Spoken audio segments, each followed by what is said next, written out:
السلام علیکم ورحمۃ اللہ وبرکاتہ۔ بسم اللہ الرحمن الرحیم وبہ نستعین، اما بعد۔ محترم سامعین و سامعات، آج کے نشست کا موضوع ہے الافتقار الی اللہ۔ میری دینی اور ملی بھائیوں، اللہ تعالی کا محتاج ہونا یا اللہ کے سامنے اپنی حاجت اور بے بسی کا احساس رکھنا، اللہ تعالی کے سامنے اپنی محتاجی، عاجزی اور ضرورت کا اظہار کرنا۔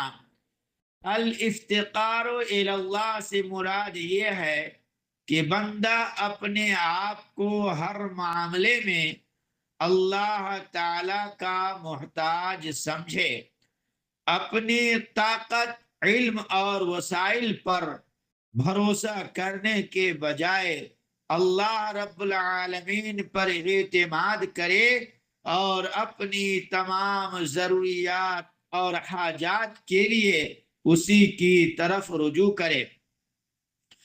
شیخ الاسلام ابن تیمیہ رحمہ اللہ فرماتے ہیں، اہل سنت والجماعت کے عقیدے کے مطابق بندہ اپنی ذات کے اعتبار سے اللہ تعالی کا محتاج ہے۔ اللہ ہی اسی کا سب سے بڑا محبوب ہے، اسی سے امید، خوف اور رجوع وابستہ ہے۔ انسان کی فطرت میں اللہ کی محبت رکھی گئی ہے اور اسی کی بنیاد پر وہ اللہ کا محتاج ہے۔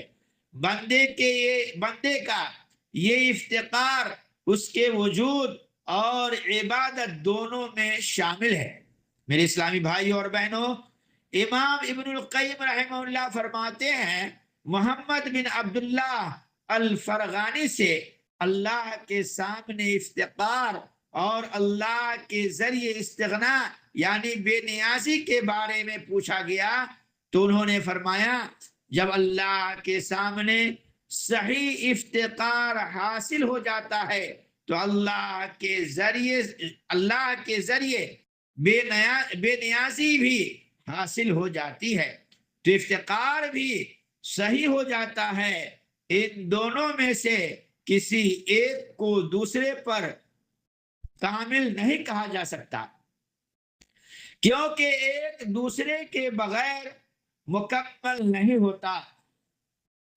علامہ سعدی رحمہ اللہ فرماتے ہیں، کامیاب بندہ وہ ہے جو ہر وقت اپنے دینی اور دنیاوی معاملات میں اپنے محتاجی کو محسوس کرتا رہے، اللہ کے سامنے گڑ گڑاتا رہے، اس سے دعا کرے کہ اسے ایک لمحہ کے لیے بھی اسی کے نفس کے حوالے نہ کرے اور تمام امور میں اس کی مدد فرمائے۔ جو شخص اس کیفیت کو ہمیشہ برقرار رکھتا ہے وہ اللہ کی کامل مدد کا زیادہ حقدار ہوتا ہے۔ محترم سامعین و سامعات، افتقار اللہ تک پہنچنے کا قریب ترین راستہ ہے۔ شیخ الاسلام ابن تیمیہ رحمہ اللہ نے حضرت سہل تستری رحمہ اللہ کا یہ قول نقل کیا ہے، بندے اور اس کے رب کے درمیان اللہ تک پہنچنے کا کوئی راستہ افتقار سے زیادہ قریب نہیں۔ اسی طرح دعا میں افتقار کا اظہار، افتقار کا ایک عظیم مظہر دعا ہے، خصوصاً جب بندہ اپنی حالت محتاجی بیان کرے، جیسے حضرت موسیٰ علیہ السلام نے فرمایا، اے میرے رب، جو بھلائی بھی تو میری طرف نازل فرمائے میں اس کا محتاج ہوں، سورہ القصص آیت نمبر 24۔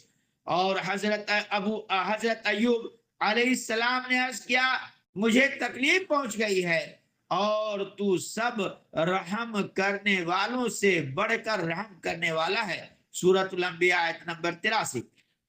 نبی کریم صلی اللہ علیہ وسلم کی دعا تھی، اے اللہ میں تیری رحمت کا امیدوار ہوں، بس مجھے ایک لمحہ کے لیے بھی میرے نفس کے حوالے نہ کر اور میرے تمام معاملات درست فرما دے، تیرے سوا کوئی معبود نہیں۔ سنن ابی داؤد۔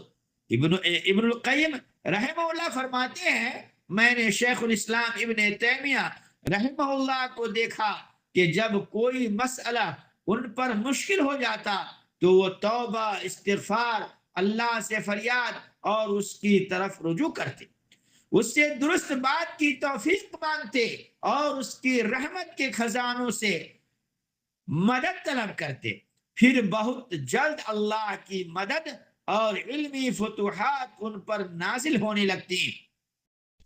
اے میرے اسلامی بھائیوں اور بہنوں، اللہ کی طرف افتقار کی علامت تو یہ ہے کہ اللہ تعالیٰ کے لیے انتہائی عاجزی اور انتہائی محبت، اللہ اور اس کی پسندیدہ چیزوں سے تعلق مضبوط کرنا، ہر حال اور ہر وقت ذکر اور استغفار کی پابندی، نیک اعمال کے قبول نہ ہونے کا خوف، تنہائی اور علانیہ ہر حال میں اللہ کا خوف، اللہ کے احکام اور اس کی ممانعتوں کی عظمت دل میں رکھنا۔ اللہ تعالی ہمارے دلوں میں اپنا سچا افتقار، عاجزی اور کامل بندگی پیدا فرمائے، آمین۔ وآخر دعوانا ان الحمد للہ رب العالمین۔